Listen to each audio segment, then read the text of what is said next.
برہان علی شاہ کے قدم جیسے ہی حویلی کے اندرونی دروازے پہ پڑے، اندر کا منظر دیکھ کر اس کے لبوں پر ایک مسکراہٹ سی بکھر گئی۔ اس کے وجیح سراپے کے عین سامنے گھر کی خواتین انتہائی محبت سے ایک دوسرے کے ساتھ گلے مل رہی تھیں۔ بات ہی کچھ ایسی تھی، وہ لوگ اپنا برسوں پرانا کیس جیت گئے تھے۔ آج ان کے گاؤں کے سب سے بڑے حریف فیروز علی خان کو شکست فاش ہوئی تھی۔ عدالت نے فیصلہ ان کے حق میں سنا دیا تھا اور کئی ایکڑ زمین آج انہیں واپس مل گئی تھی۔ پورے گاؤں والوں کو دعوت پہ بلاؤ۔ آج اس گاؤں میں سب کو پتہ چلنا چاہیے کہ شاہوں کی حویلی میں سب لوگ بہت خوش ہیں۔ یہ زرکون بیگم تھی، برہان شاہ کی چچی۔ برہان شاہ مسکراتا ہوا آگے بڑھا۔ کیا بات ہے چچی جان، آج تو آپ کچھ زیادہ ہی خوش لگ رہی ہیں۔ زرکون بیگم نے آگے بڑھ کر برہان کے سر پہ پیار دیا۔ یہ خوبصورت سراپے والا ان کا بھتیجا، جو اپنے مضبوط کردار کی وجہ سے پورے گاؤں میں مشہور تھا، وہ انہیں بہت پسند تھا۔ کورٹ سے تمہارے چچا کا فون آیا تھا، وہ واپسی کے لیے نکل گئے ہیں۔ ان کے یہاں آتے ہی پورے گاؤں میں ایک شاندار تقریب ہوگی۔ چچی کی پرجوش آواز پہ برہان نے مسکرا کے سر ہلا دیا تھا، اور تبھی اس کی جیب میں رکھا ہوا موبائل بج اٹھا۔ برہان علی شاہ نے جیب سے موبائل نکال کے کان سے لگایا۔ دوسری جانب گویا کوئی کوہرام سا مچا ہوا تھا۔ برہان کے قدموں تلے سے زمین نکل گئی۔ وہ اس کے بابا کی آواز تھی۔ برہان، برہان بیٹا، قیامت گزر گئی ہم سب پہ۔ تمہارے چاچا کو مخالف لوگوں نے گولی مار دی ہے۔ فیروز علی خان کے بندوں نے اس کے حکم پہ یہ کیا ہے۔ انہوں نے کیس ہارنے کے فیصلے پہ تمہارے چچا کو قتل کر دیا ہے۔ ہم اس کی لاش لے کے گھر آ رہے ہیں۔ کانپتی آواز میں بابا نے اسے اطلاع دی۔ برہان نے سامنے کھڑی عورتوں کو دیکھا، جن کے چہرے خوشیوں سے چمک رہے تھے، مگر اگلے ہی پل حویلی میں کوہرام برپا ہو چکا تھا۔ سب کو ہی پتہ چل گیا تھا کہ خوشیوں والا گھر یکایک ماتمی ماحول میں تبدیل ہو چکا تھا۔ جس لمحے صدیق احمد شاہ کی لاش کو اٹھا کر گھر میں لایا گیا، زرکون بیگم کا بس نہیں چل رہا تھا۔ وہ حویلی کے در و دیوار کو تہس نہس کر دیں۔ وہ حلق کے بل چلاتے ہوئے بس اتنا کہہ رہی تھی، بدلہ لو میرے شوہر کے قاتل کا، بدلہ لو میرے معصوم بچوں کو یتیم کرنے والے کا، بدلہ لو۔ بے حال ہوتے ہوئے زرکون بیگم کو برہان کی ماں اور حویلی کی باقی عورتیں سنبھال سنبھال کر بے حال ہوئی جا رہی تھیں، مگر ان کی خشک آنکھوں میں بس ایک ہی پکار تھی، بدلہ اور صرف بدلہ۔ جنازے کو دفن کر دیا گیا۔ حویلی میں موت کا سا سناٹا تھا۔ جبھی مردان خانے میں بیٹھے ہوئے برہان علی شاہ کے کاندھے پہ کسی نے ہاتھ رکھا۔ اس نے چونک کے سر اٹھایا۔ وہ بابا جان تھے، شمریز علی شاہ۔ ہم نے صرف صدیق کے دفن ہونے کا انتظار کیا ہے۔ تم جانتے ہو ہم اپنے دشمنوں کو ایسے معاف نہیں کرتے۔ میرے بھائی کے قاتلوں کو سزا ضرور ملے گی۔ پنچایت بیٹھ چکی ہے، چلنے کے لیے تیار ہو جاؤ۔ شمریز علی شاہ کے حکم پر برہان انہیں دیکھتا رہ گیا۔ مگر بابا، کیا ثبوت ہے کہ چچا صدیق کو فیروز علی خان نے ہی قتل کیا ہے؟ کہیں ہم کوئی غلط فیصلہ ہی نہ کر دیں۔ برہان علی شاہ کی آواز میں سنجیدگی تھی۔ شمریز نے ایک سخت نگاہ اس پہ ڈالی۔ تم اپنے باپ کو کسی کام کا نہیں سمجھتے ہو کیا؟ میں پتہ کروا چکا ہوں۔ قتل کے مقام پہ جو پستول ملا ہے، اسی پستول سے صدیق کو گولیاں ماری گئی ہیں، اور اس پستول پر فیروز علی خان کی انگلیوں کے نشانات ہیں۔ تم جانتے ہو پولیس ڈپارٹمنٹ میں میری کتنی جان پہچان ہے۔ قتل کے وقت سے لے کر اب تک تمام رپورٹیں تیار ہو چکی ہیں، اور ان سب کے مطابق فیروز علی خان ہی اصل قاتل ہے۔ برہان علی شاہ ویران آنکھوں سے انہیں دیکھتا ہوا اٹھ کھڑا ہوا۔ گاڑیوں کا ایک قافلہ رات کے اندھیرے میں ہی پنچایت والے میدان میں لگا تھا۔ پنچایت میں آس پاس والے ہر گاؤں کے وڈیروں نے شرکت کی تھی۔ ٹانگ پر ٹانگ رکھے شمریز علی شاہ بیٹھے تھے، جبکہ ان کے مقابل وہی تھے، فیروز علی خان، جو بےتاب نگاہوں سے دائیں بائیں دیکھ رہے تھے۔ اور تبھی ان کی جیب میں رکھا ہوا موبائل بجا۔ انہوں نے نظر بچا کے موبائل جیب سے نکالا اور ایک دم گھبرا سے گئے۔ موبائل پر ان کے اکلوتے بیٹے کی کال آ رہی تھی۔ وہ جانتے تھے پنچایت میں جتنے بھی لوگ موجود ہیں وہ خون کے بدلے خون بہا وصول کریں گے۔ پولیس کی رپورٹ میں وہ قاتل ثابت ہو گئے تھے۔ یہ بات ان تک بھی پہنچ گئی تھی۔ اپنے اکلوتے بیٹے کو مرتا ہوا دیکھنے کی ہمت ان کے اندر نہیں تھی۔ کانپتے ہاتھوں سے انہوں نے موبائل کان سے لگایا اور لپک کر ہجوم سے ذرا دور ہو گئے۔ بابا، آپ مجھے پنچایت میں اپنے ساتھ کیوں نہیں لے کر گئے؟ میں وہاں آ رہا ہوں۔ میں آپ کو اکیلے مرنے نہیں دوں گا۔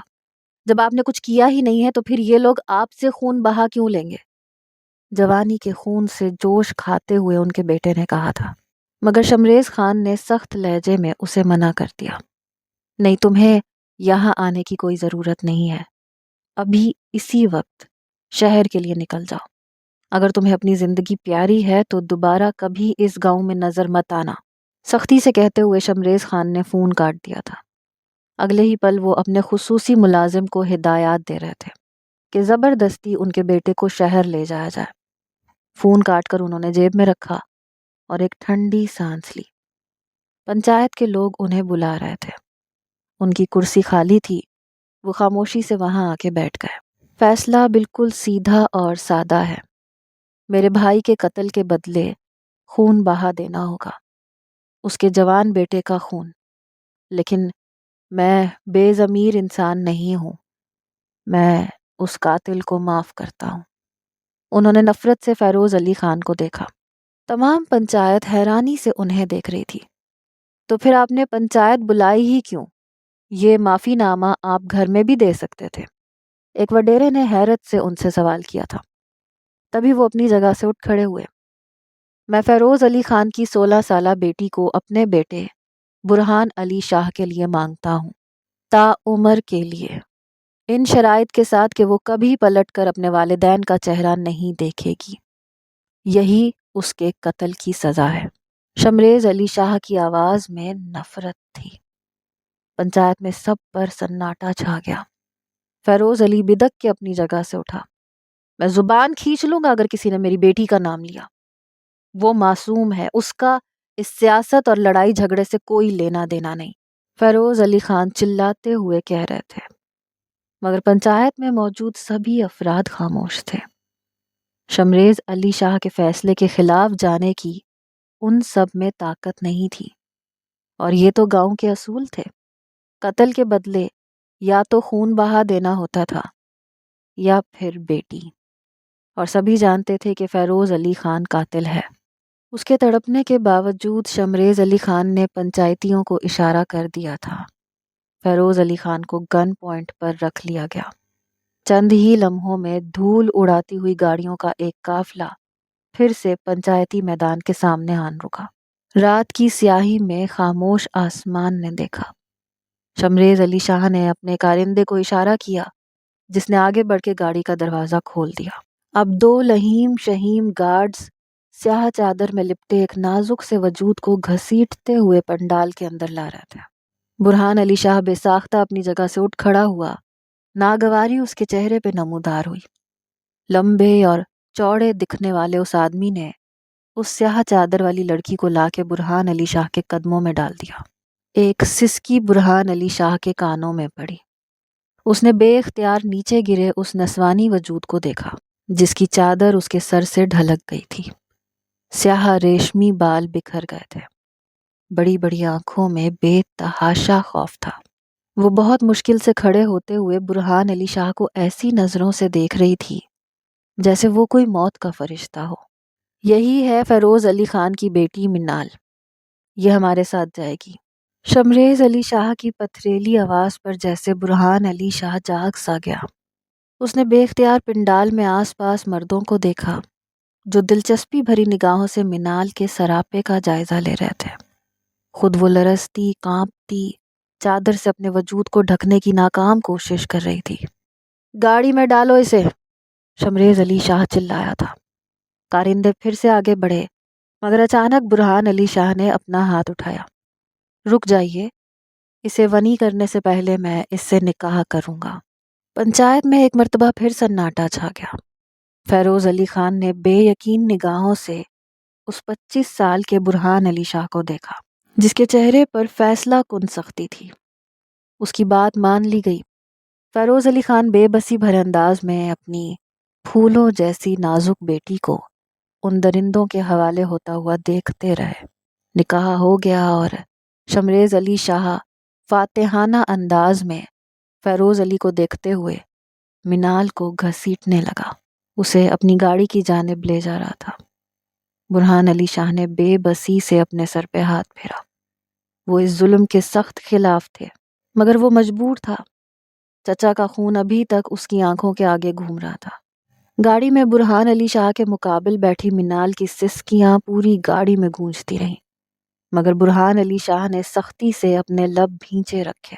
اس نے ایک دفعہ بھی مڑ کر اس سسکتی بلکتی 16 سالہ کم عمر لڑکی کی جانب نہیں دیکھا تھا جس سے اس نے چند لمحے پہلے نکاح کیا تھا۔ گاڑی حویلی کے دروازے پہ رکی۔ اسے لے جاؤ اور زرکون کے حوالے کر دو۔ اس کے باپ نے اس کے شوہر کو قتل کیا ہے، اس کی بیٹیوں کو یتیم کیا ہے، تو اس کے ساتھ وہ جتنا بھی ظلم کرے وہ کم ہے، وہی اس کا اصل علاج کرے گی۔ نفرت بھرے انداز میں کہتے ہوئے بابا جان پلٹ گئے تھے۔ برہان علی شاہ نے ایک نظر اس لڑکی کو دیکھا جس کی آنکھیں آنسوؤں سے بھری تھیں۔ اگلے ہی پل اس نے اس کی کلائی تھامی اور اندر کی جانب بڑھ گیا۔ اس کی رفتار کا ساتھ دینے کے لیے وہ تقریباً بھاگ رہی تھی۔ پلیز میرے ساتھ ایسا مت کریں، مجھے چھوڑ دیں، مجھے بابا جان کے پاس جانا ہے، میرا کوئی قصور نہیں ہے، التجائیں کر رہی تھی، مگر وہاں کون تھا جو اس کی آہو بکا سنتا۔ دالان میں پہنچتے ہی سامنے زرکون بیگم نظر آئیں، جن کے پیچھے ان کی 3 نوجوان بیٹیاں کھڑی نفرت بھری نگاہوں سے منال کو دیکھ رہی تھیں۔ برہان کے قدم وہیں تھم گئے۔ رک کیوں گئے ہو برہان؟ لے کے آؤ میرے شوہر کی قاتلہ کو۔ آج میں اسے ایسا سبق سکھاؤں گی کہ اس کا رواں رواں اذیت سے کانپ اٹھے گا، اور اس کا باپ جس نے مجھ سے میرا سہاگ چھینا ہے اسے ایک پل سکون کی نیند نہیں آئے گی، کیونکہ اس کے سونے کی چڑیا اب ہمارے قبضے میں ہے۔ زرکون بیگم نے آگے بڑھ کر اپنی مٹھی میں منال کا چہرہ دبوچا تھا۔ اس کے لبوں سے ایک سسکی سی نکلی۔ برہان اس پر ایک بیزار سی نگاہ ڈالتا پلٹ گیا تھا۔ منال کو اس کے جاتے قدموں کی چاپ سنائی دی تھی۔ اس کا دل بیٹھنے لگا۔ ابھی تک اسے بس یہی امید تھی کہ شاید جو اس سے نکاح کر کے لایا ہے وہ اس کا سائبان بن جائے، مگر اب تو اسے پتہ چل چکا تھا کہ یہاں اس کا کوئی اپنا نہیں۔ کچھ چاہیے تمہیں؟ زرکون بیگم نے منال سے پوچھا۔ اس نے حیران نگاہوں سے انہیں دیکھا۔ حلق سوکھ کے کانٹا ہو رہا تھا۔ بے اختیار اس کے لبوں سے نکلا، پانی پانی چاہیے۔ زرکون بیگم نے استہزائیہ انداز میں مڑ کے اپنی بیٹی کو دیکھا۔ جاؤ مہارانی کے لیے پانی لے کے آؤ۔ بڑی بیٹی اندر مڑ گئی۔ تھوڑی دیر بعد وہ پانی سے بھرا ایک گلاس لے کے آئی۔ زرکون بیگم نے گلاس منال کی جانب بڑھایا۔ لو پیو۔ منال نے بےتابی سے پہلا گھونٹ بھرا اور اگلے ہی پل اسے زوردار ابکائی آئی۔ پانی میں بے انتہا نمک ملایا گیا تھا۔ اسے بری طرح کھانسی ہونے لگی۔ زرکون بیگم اور اس کی بیٹیاں استہزائیہ انداز میں اس کی طرف دیکھ رہی تھیں۔ زرکون بیگم نے گلاس دبوچا اور زور زبردستی اسے پانی پلانے لگی۔ یہاں ناز نخرے دکھانے کے لیے نہیں آئی ہو تم مہارانی، پانی مانگا تھا نا، اب پیو۔ حویلی والے کسی کی باتوں کو انکار نہیں کرتے۔ منال نے وہ زہریلا پانی کس طرح پیا یہ صرف وہی جانتی تھی۔ گلاس اس کے لبوں سے ہٹا تو وہ بے ساختہ رو پڑی۔ مجھے معاف کر دے، میں نے کچھ نہیں کیا، مجھے یہاں نہیں رہنا، مجھے واپس جانا ہے۔ اس کی بات ابھی منہ میں تھی جب چٹاخ کی آواز سے زوردار تھپڑ اس کے گال پہ پڑا۔ واپس جانے کی بات آئندہ منہ سے نکالنا بھی مت۔ اب یہ حویلی ہی تمہاری قبر ہے۔ میں روزانہ تمہیں موت دوں گی، ویسی ہی موت جیسی تمہارے باپ نے میرے شوہر کو دی ہے۔ زرکون بیگم حلق کے بل ہررا رہی تھی۔ اگلے ہی پل تینوں ماں بیٹیاں برے طریقے سے اس لڑکی پہ پل پڑی۔ ہاتھوں، مکوں اور لاتوں سے اسے مارا، پھر اسے ناخنوں سے نوچا، اور جب مار مار کے ان کے ہاتھ تھک گئے تو آس پاس پڑی ہوئی تمام چیزیں انہوں نے منال پہ برسانی شروع کر دی۔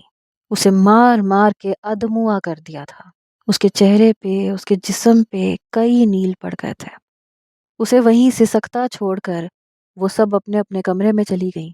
منال وہیں پڑی اپنے ماں باپ کو یاد کر کے رو رہی تھی جب اچانک اندر سے ملازمہ باہر آئی۔ چل اٹھ بی بی، یہاں کیوں پڑی ہے؟ کچن میں اتنے ڈھیر سارے برتن دھونے والے پڑے ہیں، اٹھ جا۔ ملازمہ نے اس کے بکھرے بالوں کو پکڑ کے اسے کھڑا کیا۔ درد کی ایک تیز لہر اس کے وجود میں اٹھی مگر وہ انکار نہ کر سکی۔ سخت سرد رات میں ڈھیروں برتن دھوتے ہوئے اس کی آنکھوں سے مسلسل آنسو بہتے رہے۔ اسے کچن میں کام کرتا دیکھ کر حویلی کی سبھی ملازماؤں نے کام سے ہاتھ کھینچ لیے تھے۔ ویسے بھی وہ پہچان گئی تھی کہ وہ خون بہا میں آئی ہے، اس لیے اس پر جتنا بھی ظلم کیا جائے وہ کم ہے۔ کچن کا سارا کام اس سے کروایا جاتا، بڑے بڑے پتیلوں میں کھانا پکوایا جاتا۔ کچن سے باہر نکلتی تو ڈھیروں کپڑے اس کے سامنے رکھ دیے جاتے۔ وہ چاروں ناچار بھاری بھرکم کپڑے دھوتی رہتی، یہاں تک کہ ملازمائیں اس سے زبردستی گھسیٹتے ہوئے جانوروں کے احاطے تک لے جاتی اور مویشیوں کا سارا کام بھی منال سے کرواتی۔ اس کے گالوں کی سرخی غائب ہونے لگی، آنکھوں کے نیچے ہلکے نمودار ہونے لگے، مگر حسن تھا کہ ماند پڑنے کا نام ہی نہیں لیتا تھا، اور یہی حسن تو زرکون بیگم کو دن رات جلائے جاتا تھا۔ اس روز بھی وہ زرکون بیگم کے حکم پر چائے کی پیالی لے جا کر ان کے ہاتھ میں تھما رہی تھی جب انہوں نے چائے کی پیالی اس سے پکڑی اور چند لمحے تک اسے دیکھتی رہی۔ ماں باپ کی یاد آتی ہے؟ خلاف معمول زرکون بیگم نے نرم لہجے میں پوچھا۔ منال چونک سی پڑی۔ جان سے پیارے بابا فیروز علی کا چہرہ اس کی آنکھوں کے سامنے لہرایا تو وہ چھلکنے کو بےتاب ہو گئی۔ زرکون بیگم کے چہرے پہ مسکراہٹ دوڑ گئی۔ بس یہی سننا چاہتی تھی، اب یہ لو سچ کا تحفہ۔ اتنا کہتے ہی زرکون بیگم نے ہاتھ میں پکڑی گرم گرم چائے کی پیالی اس کے چہرے پہ اچھال دی۔ ایک کربناک چیخ منال کے لبوں سے نکلی اور وہ لڑکھڑا کے پیچھے گری۔ چائے کی تپش نے اس کے چہرے کو تو نہ چھوا تھا مگر اس کی گردن کے دائیں حصے کو بری طرح جھلسا دیا تھا۔ لڑکھڑاتے ہوئے وہ پیچھے پڑے ٹیبل سے ٹکرائی، نیچے گرتے ہوئے اس کا ماتھا ٹیبل کے کونے سے ٹکرایا۔ خون کا ایک فوارہ سا ابل پڑا۔ تمہاری یہی اوقات ہے، روزانہ تمہیں یہی سزا ملے گی۔ زرکون بیگم نے اٹھتے ہوئے اسے ایک زوردار ٹھوکر ماری اور پاس سے گزرتی چلی گئی۔ ایک ہتھیلی سے ماتھے سے ابلتے خون کو دبائے منال وہیں بے بسی سے روتی رہی۔ نہ جانے وہ کتنی دیر روتی رہی اور اپنی قسمت کا ماتم کرتی رہی جب اچانک اسے اپنے پاس کسی کی موجودگی کا احساس ہوا۔ اس نے بے اختیار سر اٹھا کے دیکھا۔ برہان علی شاہ تھا جو حیران نگاہوں سے اسے دیکھ رہا تھا۔ یہ کیا ہے؟ اس کا اشارہ اس کی گردن اور ماتھے کی جانب تھا۔ منال نے بے اختیار اپنا ہاتھ ہٹایا جو خون سے رنگین ہو رہا تھا۔ اوہ میرے خدا، تمہیں کس نے اتنی بری طرح سے مارا ہے؟ خدا کو بھول گئے ہیں کیا یہ لوگ؟ بے اختیار ہی پنجوں کے بل اس کے سامنے جھکتے ہوئے برہان علی شاہ کے لبوں سے نکلا تھا۔ منال بے یقینی کے عالم میں اسے دیکھتی رہی۔ آؤ میرے ساتھ، اب تم یہاں نہیں رہو گی۔ برہان نے اس کا ہاتھ پکڑا، اسے اپنے برابر کھڑا کر لیا۔ وہ جو پہلے ہی حویلی والوں کے ظلم و ستم سے خوفزدہ تھی بری طرح سے گھبرا گئی۔ نہیں، میں کہیں نہیں جاؤں گی، مجھے مزید مت مارے پلیز۔ وہ تڑپ رہی تھی، مچل رہی تھی، مگر برہان علی شاہ اس کی کلائی پکڑے اسے اپنے کمرے کی جانب لے جاتا جا رہا تھا۔ کمرے کا دروازہ کھول کے اس نے منال کو اپنے بیڈ پہ بٹھایا۔ یہاں بیٹھو اور خاموش ہو جاؤ، مجھے دیکھنے دو چوٹ کہاں لگی ہے۔ ہمدردانہ لہجے میں کہتا ہوا وہ جھک کے اس کے ماتھے کے زخم کا جائزہ لے رہا تھا۔ منال ساکت رہ گئی۔ حویلی کے ظلم و ستم نے اسے نرم اور میٹھے لہجوں سے تو نہ آشنا کر دیا تھا، مگر اس وقت برہان علی شاہ کا اتنا پیار بھرا لہجہ دیکھ کر بے اختیار ہی وہ پھوٹ پھوٹ کے رونے لگی۔ برہان نے آہستگی سے اس کے روتے بلکتے وجود کو اپنے حصار میں لے لیا۔ کیوں کیا آپ نے میرے ساتھ یہ؟ میں آپ کی بیوی ہوں، آپ نے مجھ سے نکاح کیا تھا اور مجھے لا کے ان ظالموں کے بیچ میں چھوڑ دیا۔ میں آپ کو کبھی معاف نہیں کروں گی، وہ مسلسل روتے ہوئے کہہ رہی تھی۔ اس کے ریشمی بالوں کو سہلاتے ہوئے برہان علی خان کے چہرے پر انتہائی تکلیف دہ تاثر پیدا ہو رہا تھا۔ مجھے معاف کر دو، مجھے تمہارا خیال رکھنا چاہیے تھا۔ مانا کہ تم خون بہا کے بدلے میں آئی ہو، لیکن اس کا یہ مطلب نہیں ہے کہ تمہارے ساتھ جانوروں سے بھی بدتر سلوک کیا جائے۔ اب تم اس کمرے سے باہر نہیں نکلو گی۔ اسے پیچھے ہٹاتا وہ محبت بھرے لہجے میں کہہ رہا تھا۔ پھر خود ہی وہ ڈریسنگ ٹیبل سے فرسٹ ایڈ باکس اٹھا لایا۔ اس کے ماتھے پر اور گردن کے زخم پر دوا لگاتے ہوئے وہ بمشکل اپنی نظریں اس سے چرا رہا تھا۔ وہ بلا کی حسین تھی۔ نوخیز عمر کا الوہی حسن اس کے چہرے پر چمک رہا تھا۔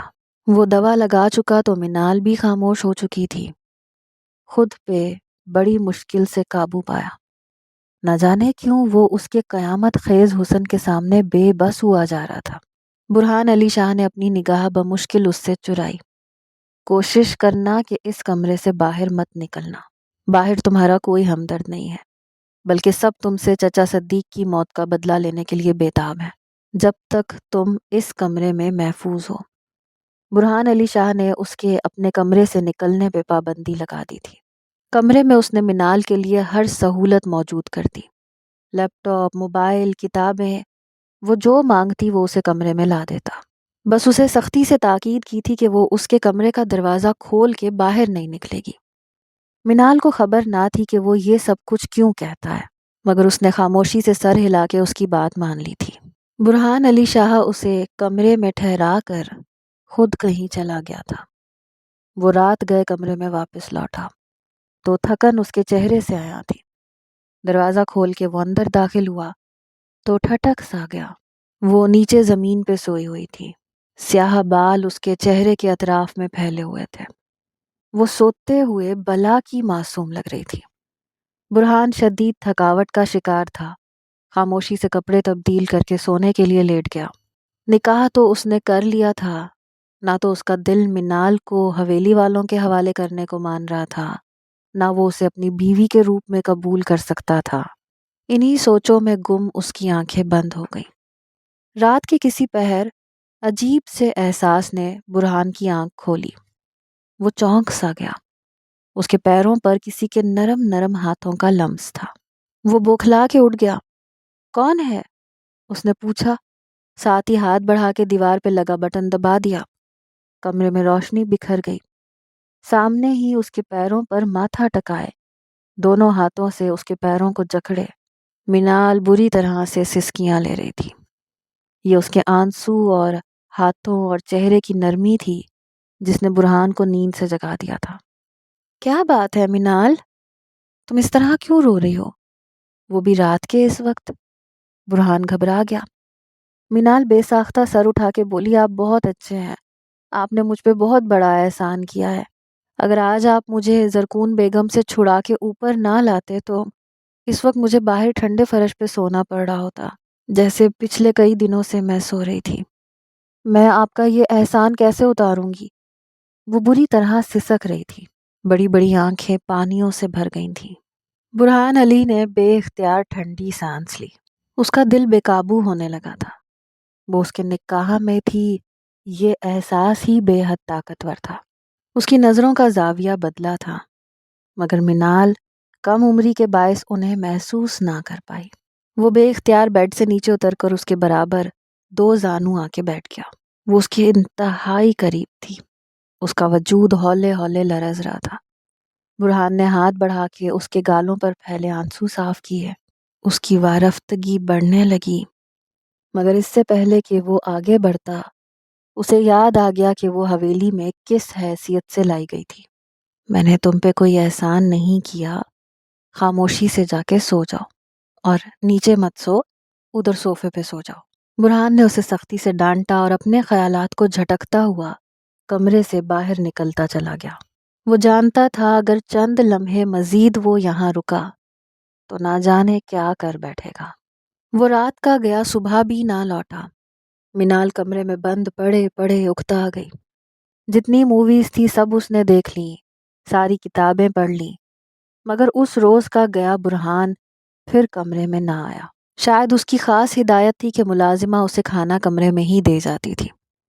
چند روز تو ایسے گزرے۔ ایک روز منال نے تنگ آ کر کمرے کا دروازہ کھولا اور باہر نکل آئی۔ برہان علی شاہ کے کمرے کے باہر کا منظر دیکھتے ہی ایک لمحے کے لیے وہ خوفزدہ سی ہو گئی۔ اسے اپنے وہی شب و روز یاد آئے جب اس پر ظلم کے پہاڑ ٹوٹا کرتے تھے۔ وہ دھیرے دھیرے چلتی ہوئی سیڑھیاں اتر کر نیچے آنے لگی۔ اپنے خیال میں گم تھی، تبھی اچانک زرکور بیگم کی بڑی بیٹی اس سے آ ٹکرائی۔ وہ سیڑھیاں چڑھتی ہوئی اوپر آ رہی تھی۔ اس کے ہاتھ میں موبائل تھا جس پہ اس کی نگاہ جمی ہوئی تھی۔ یہی وجہ تھی کہ وہ اوپر سے نیچے آتی منال کو نہ دیکھ پائی۔ موبائل منال کے ٹکر لگتے ہی چھوٹ کے سیڑھیوں پہ جا گرا۔ لڑکی نے سر اٹھا کے ایک نفرت بھری نگاہ منال کے چہرے پہ ڈالی۔ بڑے پر نکل آئے ہیں؟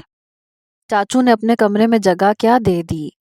تم تو خود کو حویلی کی مالکن سمجھنے لگی۔ ابھی بلاتی ہوں اماں جان کو۔ لڑکی نے پلٹ کے حلق کے بل ماں کو آواز دی۔ منال ساکت کھڑی تھی۔ اس کا تو وہم و گمان میں بھی نہیں تھا کہ اس سے اس کی ٹکر ہو جائے گی اور موبائل ٹوٹ جائے گا۔ زرکون بیگم سیڑھی کے نچلے سرے پر آئیں۔ کیا بات ہے، کیوں چلا رہی ہو؟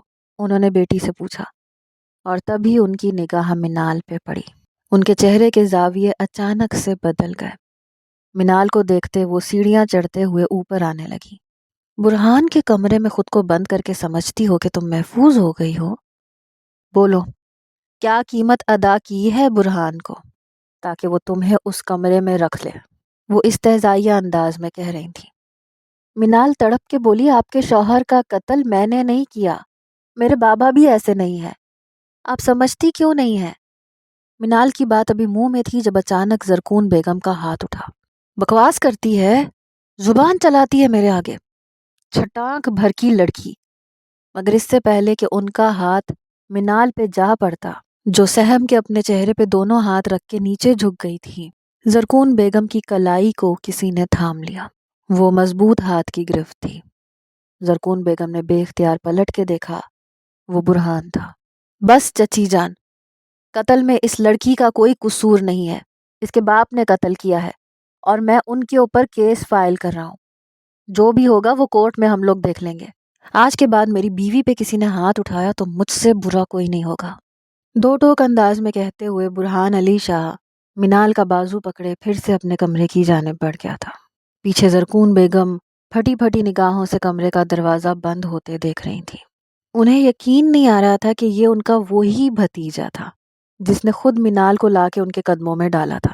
ایک نفرت بھری نگاہ برہان کے بند دروازے پہ ڈالتے وہ پیر پٹکتے ہوئے سیڑھیاں اترتے نیچے چلی گئی۔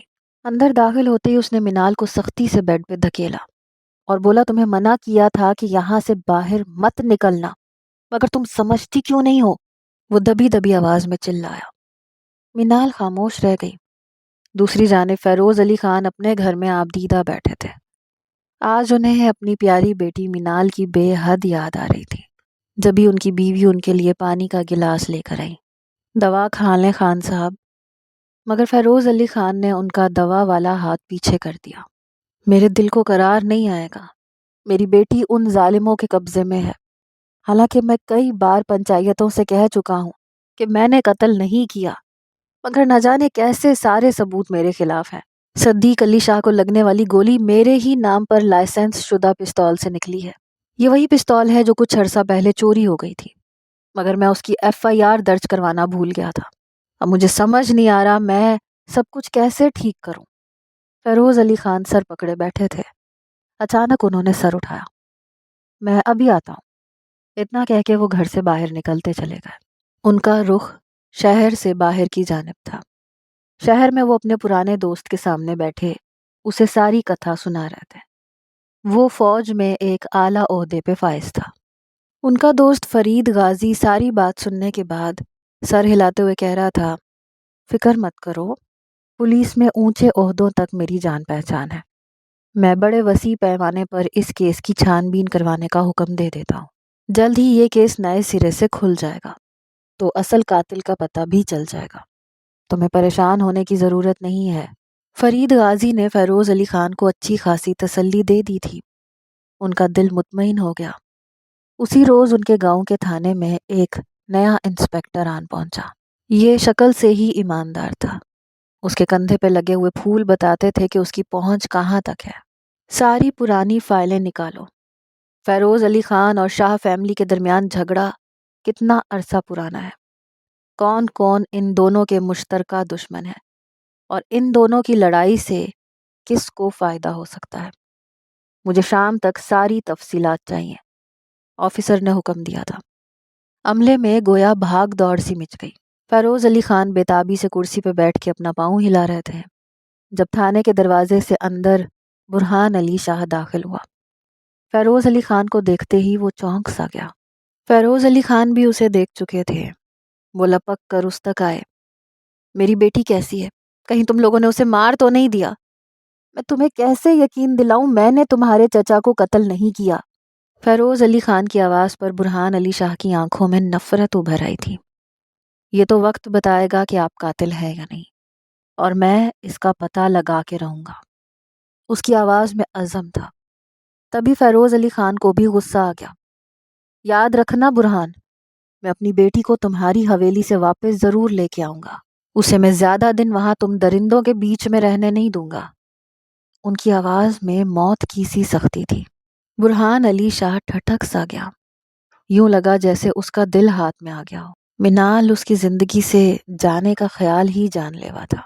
فیروز خان اپنی بات کہہ کے تھانے سے نکلتے چلے گئے۔ کیس نئے سرے سے کھل چکا تھا۔ تحقیقات اپنے عروج پر تھیں۔ تبھی ایک روز برہان کے والد کو تھانے سے فون آیا۔ چلو برہان، آفیسر صاحب نے ہمیں تھانے بلایا ہے۔ شمریز علی شاہ نے برہان کے کندھے پہ ہاتھ رکھتے ہوئے کہا۔ وہ جو مسلسل اپنی ذہن سے منال کا خیال جھٹکنے میں مصروف تھا، سرخ آنکھوں کے ساتھ اٹھ کھڑا ہوا۔ تھوڑی ہی دیر کے بعد وہ لوگ تھانے میں موجود تھے۔ معاف کیجئے گا شمر علی خان، مگر آپ کے بھائی کا قاتل فیروز علی خان نہیں ہے۔ اسے ایک تیسرے فریق نے قتل کیا تھا، جس نے فیروز علی خان کے گھر سے ان کی لائسنس شدہ گن چرائی تھی۔ اس گن پر فیروز علی کی انگلیوں کے نشانات تو تھے ہی، جس سے ہمیں پہلے لگا کہ قاتل وہ ہے، مگر دوسرے شخص کی انگلیوں کے نشانات بہت مبہم تھے۔ مگر ہم نے پتہ لگا لیا ہے، وہ آپ دونوں کا تیسرا کاروباری حریف ہے، جو آپ دونوں کو آپس میں لڑوا کے خود گاؤں کی ساری زمینوں پہ قبضہ کر رہا ہے۔ شمریز علی خان سناٹے میں رہ گئے تھے۔ سارے ثبوت ان کے سامنے تھے۔ وہ ایک ایک کر کے ہر چیز کو دیکھتے گئے اور ان کی آنکھوں کے آگے سے پردہ ہٹتا چلا گیا۔ اپنے کمرے میں بےتابی سے ٹہلتی ہوئی منال برہان علی شاہ کا انتظار کر رہی تھی کہ جب دروازہ کھلا اور بےتابی سے وہ پلٹی، مگر یہ کیا؟ اس کی آنکھیں حیرت کے مارے کھلی کی کھلی رہ گئیں۔ دروازے میں فیروز علی خان کھڑے تھے۔ وہ لپک کے ان کے گلے لگ گئی۔ بابا جان، اسے تو امید بھی نہ تھی کہ وہ زندگی میں کبھی ان سے مل پائے گی۔ چلو منال، میں تمہیں لینے آیا ہوں۔ انہوں نے اس کا ہاتھ پکڑا۔ منال سکتے میں رہ گئی۔ نہیں بابا، میں برہان کو چھوڑ کے کیسے جاؤں؟ میں اس کی بیوی ہوں۔ بے ساختہ ہی اس کے لبوں سے نکلا۔ فیروز علی خان نے پلٹ کر عجیب نگاہوں سے اسے دیکھا۔ نہیں، تم اس کی بیوی نہیں ہو۔ اس نے تمہیں صرف بدلہ لینے کے لیے یہاں پہ رکھا ہوا ہے، اور میں اپنی بیٹی کو مزید یہاں نہیں رہنے دوں گا۔ منال کی ایک نہ چلی۔ فیروز علی خان اسے لیتے ہوئے گھر سے باہر نکل آئے۔ گاڑی میں بیٹھنے تک منال متلاشی نگاہوں سے آس پاس دیکھتی رہی، اور تبھی اسے وہ نظر آ گیا۔ ستون کے پاس، دونوں بازو سینے پر باندھے، وہ پتھریلی نگاہوں سے منال کو دیکھ رہا تھا۔ منال ساکت رہ گئی۔ تو کیا وہ اسے اپنی مرضی سے بھیج رہا تھا؟ جس طرح سکون سے کھڑا تھا، اس سے تو یہی لگتا تھا کہ اسے منال کی اپنی زندگی میں موجودگی کی کوئی پرواہ نہیں ہے۔ منال اسے دیکھتی رہ گئی۔ اندر بیٹھو منال، دیر ہو رہی ہے، فیروز علی خان نے سنجیدہ لہجے میں کہا۔ منال منتظر تھی شاید وہ اسے پکارے، آواز دے، مگر وہ تو کسی پتھر کے بت کی طرح خاموش کھڑا تھا۔ منال کی آنکھوں میں آنسو بھرنے لگے۔ کتنی عزت اور محبت دی تھی اس نے منال کو، اور کیسے اجنبی بن کے کھڑا تھا۔ اس کی بیوی حویلی سے جا رہی تھی، مگر اسے کوئی فرق نہیں پڑتا تھا۔ منال نے سختی سے اپنی آنکھیں رگڑ ڈالی اور گاڑی میں بیٹھ گئی۔ ستون کے ساتھ ٹیک لگائے برہان علی شاہ کا دل جیسے ڈھہ سا گیا۔ کیا وہ اتنی آسانی سے اس کی زندگی سے چلی گئی تھی؟ اس نے ایک دفعہ بھی اپنے باپ سے یہ کیوں نہیں کہا کہ وہ رکنا چاہتی ہے؟ گاڑی چلتی رہی۔ بجھے دل کے ساتھ منال واپس لوٹ آئی۔ اس دن کا تو اس نے انتظار کیا تھا، مگر آج اسے کوئی خوشی کیوں نہیں ہو رہی تھی؟ اس حادثے کا فیروز علی خان اور ان کی فیملی پر اتنا برا اثر پڑا کہ وہ مزید اب اس گاؤں میں نہیں رہ سکتے تھے۔ گھر واپس لوٹتے ہی ایک ہفتے کے اندر اندر فیروز علی خان نے اپنے شہر منتقلی کا بندوبست کر لیا تھا۔ اب ان کی رہائش ایک بہت بڑی شہر کے اندر تھی۔ منال نے اپنے دل پہ پتھر رکھ کر شہر کی ایک بڑی سی یونیورسٹی میں ایڈمیشن لے لیا تھا۔ وہ برہان کی یادوں کو کہیں پیچھے چھوڑ آئی تھی۔ اسے پڑھنے کا شوق تھا۔ وقت گزرتا گیا، 4 سال گزر گئے۔ آج منال کی یونیورسٹی کی ڈگری مکمل ہو رہی تھی۔ وہ بے حد خوش تھی۔ وقت نے اسے پہلے سے زیادہ حسن بخشا تھا۔ چہرے کی سرخی میں مزید اضافہ ہو گیا تھا۔ بالوں کی لمبائی پہلے سے بڑھ گئی تھی۔ سر و قد اور بے حد حسین منال ہر کسی کی توجہ کا مرکز بنی رہتی تھی۔ گزرے برسوں میں نہ جانے کتنے مردوں نے اس کی جانب اپنا ہاتھ بڑھایا تھا، مگر وہ تھی کہ ایک لمحہ سوچے بغیر بھی ان سب کا ہاتھ جھٹک دیا کرتی تھی۔ اور آج بھی یونیورسٹی کے سب سے خوبصورت اور امیر لڑکے نے اسے شادی کی پیشکش کی تھی، جسے ماتھے پہ ناگواری کے بل لیے منال نے انکار کر دیا تھا۔ کیا بات ہے منال، اتنا خوبصورت اور امیر لڑکا اگر مجھے پرپوز کرتا تو میں تو خوشی سے ہی مر جاتی، مگر تم نے تو بغیر سوچے ہی انکار کر دیا۔ آخر کیوں کیا ایسا؟ اس کی کالج کی دوست ہادیہ اس سے پوچھ رہی تھی۔ وہ اس کے حویلی والے واقعے سے واقف نہیں تھی۔ منال نے ایک ٹھنڈی سانس بھری۔ بے اختیار ہی اس کا ہاتھ اپنی گردن تک چلا گیا، جہاں زرکون بیگم کی پھینکی ہوئی چائے کا نشان اب تک تھا۔ یہ نشان اور اس سے جڑی یادیں وہ کبھی بھلا ہی نہیں سکتی تھی۔ برہان علی شاہ کا سراپا اس کی آنکھوں کے آگے گھوم سا گیا۔ ڈگری مکمل ہو چکی تھی۔ اس نے باپ سے اجازت لے لی تھی کہ وہ وقت گزاری کے لیے کہیں جاب کرنا چاہتی ہے۔ اخبار میں نوکری کا اشتہار پڑھ کر اس نے اپنی فائل بھیج دی۔ اسے یقین تھا اسے کوئی نہیں بلائے گا۔ بھلا اتنی فریش اسٹوڈنٹ کو کون بلاتا ہے؟ مگر اس کی حیرت کی انتہا نہ رہی جب اسے اگلے ہی دن انٹرویو کی کال آ گئی۔ آپ آج ہی آفس آ سکتی ہیں۔ منال حیرت سے دیکھنے لگی۔ آج تو اتوار تھا۔ اتوار کے روز بھی آفس کھلے ہوتے ہیں کیا؟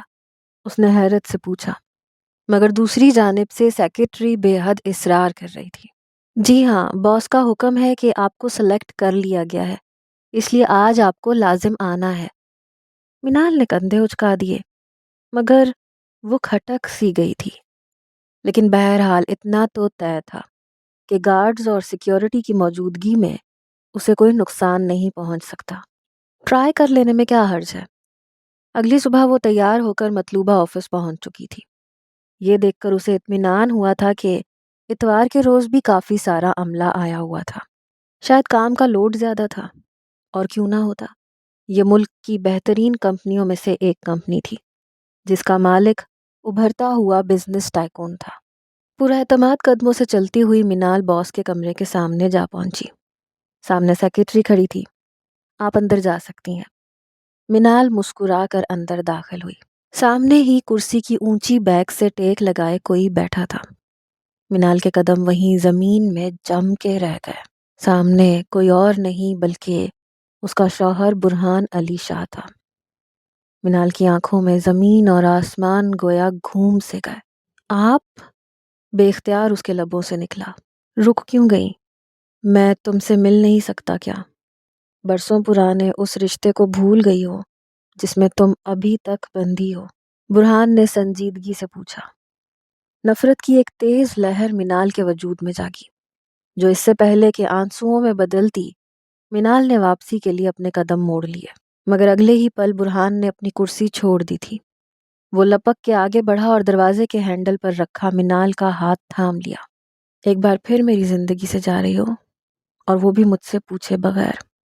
کیا تمہیں کسی نے اتنا نہیں سکھایا کہ شوہر کی اجازت کے بغیر کہیں نہیں جاتے؟ وہ سنجیدہ لہجے میں پوچھ رہا تھا، مگر اس کی آنکھوں میں بلا کی وارفتگی تھی۔ منال کا یہ روپ برداشت کرنا اس کے لیے ناممکن تھا۔ اس کی پیاسی نگاہیں منال کے حسین سراپے پہ پھسل رہی تھیں۔ میں چھوڑ کے گئی تھی یا آپ نے مجھے نکال دیا تھا اپنی زندگی سے؟ منال کے لہجے میں سوال تھا۔ برہان علی شاہ نے ایک ٹھنڈی سانس لی۔ ادھر آ کے بیٹھو۔ شاید ہمارے بیچ میں بہت سی غلط فہمیاں ہیں۔ اسے اپنی کرسی پہ بٹھاتے ہوئے وہ پنجوں کے بل اس کے سامنے بیٹھ گیا۔ منال نے سر اٹھا کر اس اونچے لمبے وجیح انسان کو دیکھا جو بے بس ہو کر اس کے قدموں میں بیٹھا تھا۔ یہ سچ ہے کہ اس روز میں نے تمہارے باپ کو تمہیں لے جانے سے نہیں روکا۔ اس کی وجہ یہ تھی کہ میں چاہتا تھا تم اپنی تعلیم مکمل کرو۔ اگر تم حویلی میں رہتی تو زرکون بیگم کے ظلم اور نفرت کا نشانہ بنتی رہتی۔ جھوٹ مت بولیں۔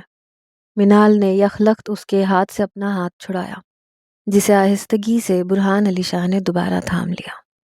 میری بات کا یقین نہیں ہے تو اپنے بابا جان سے پوچھ لو۔ میں ان سے مل چکا تھا۔ گاؤں سے نکل کے شہر آ جانے سے پہلے انہوں نے مجھ سے تمہارے لیے طلاق کا مطالبہ کیا تھا، مگر میں نے انہیں سختی سے منع کر دیا تھا کہ میں منال کو طلاق نہیں دوں گا۔ میں تمہیں کیسے چھوڑ سکتا تھا منال؟ تم تو میری زندگی ہو۔ تمہارے ساتھ جو چند دن میں نے گزارے اس نے مجھے احساس دلایا کہ تم کس قدر پاکیزہ اور معصوم ہو۔ ایسی بیوی تو قسمت والوں کو ملتی ہے یار، اور مجھے مل بھی گئی تو میں کیسے چھوڑتا؟ برہان علی شاہ نے وارفتگانہ نگاہوں سے اسے دیکھتے ہوئے کہا تھا۔ منال کا دوپٹہ جھولتا ہوا اس کی گود میں گر گیا۔ وہ بے اختیار گھبرا سی گئی۔ سامنے بیٹھے برہان علی شاہ کی نظروں کی تپش، اس کے جذبے لٹاتی نگاہیں، منال کو بخوبی سب کچھ سمجھ آ رہا تھا۔ تو کیا آپ نے مجھ پہ نظر رکھی ہوئی تھی؟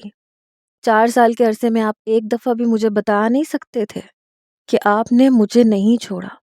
سارے درد اور سارے دکھ میں اکیلے ہی جھیلتی رہی۔ منال کے انداز میں شکوہ تھا۔ اس کی آنکھ سے ایک آنسو ٹپک پڑا۔ برہان علی شاہ نے ہاتھ بڑھا کر اس کا آنسو صاف کیا۔ تمہارا شکوہ درست ہے، مگر تم جانتی ہو حویلی والوں کو منانے میں مجھے وقت لگ سکتا تھا۔ اس دوران تم کہاں پڑھتی رہی، کہاں رہتی رہی، تمہارے سرکل میں کون تھا، ہر چیز پہ میری نگاہ تھی۔ یہاں تک کہ جن لڑکوں نے تمہیں پروپوز کیا اس کے بعد ان سب کا کیا حشر ہوا، وہ سب بھی میری نگاہ میں تھے، کیونکہ میرے بھیجے ہوئے بندوں نے ہی ان کی ٹھکائی لگائی تھی۔ برہان ہنس کے بولا۔ منال نے حیران ہوتے ہوئے اسے دیکھا۔ کیا مطلب؟ ہاں نا، میں نے ہی تو کیا ہے وہ سب، ورنہ تم کسی اور سے دوبارہ شادی کرنے کے لیے خلا کا کیس دائر کر دیتی تو میں کیا کر لیتا؟ برہان علی شاہ کی آواز پر منال ہنس دی۔ اس کے کتنا قریب تھا اور وہ اسے ہمیشہ اپنے آپ سے دور سمجھتی رہی۔ چلو اٹھو، کوئی ضرورت نہیں یہاں نوکری کرنے کی، یہ تمہارے شوہر کی کمپنی ہے۔ تمہاری سی وی جیسے ہی آج میرے پاس آئی میں نے سوچا کہ اب اس سے پہلے کہ تمہیں کوئی بزنس مین پروپوز کر دے میں تمہیں اپنے گھر لے ہی آؤں۔ شرارت سے کہتا ہوا وہ اٹھ کھڑا ہوا۔ منال بھی شرماتے ہوئے اس کے ساتھ ہی اٹھ کھڑی ہوئی۔ اس کی زندگی ایک مرتبہ ٹوٹ کر بری طرح سے بکھری تھی جسے برہان علی شاہ نے سمیٹا تھا، اور آج پھر سے وہ اس کے لیے امید کی نئی کرن بن کے آیا تھا۔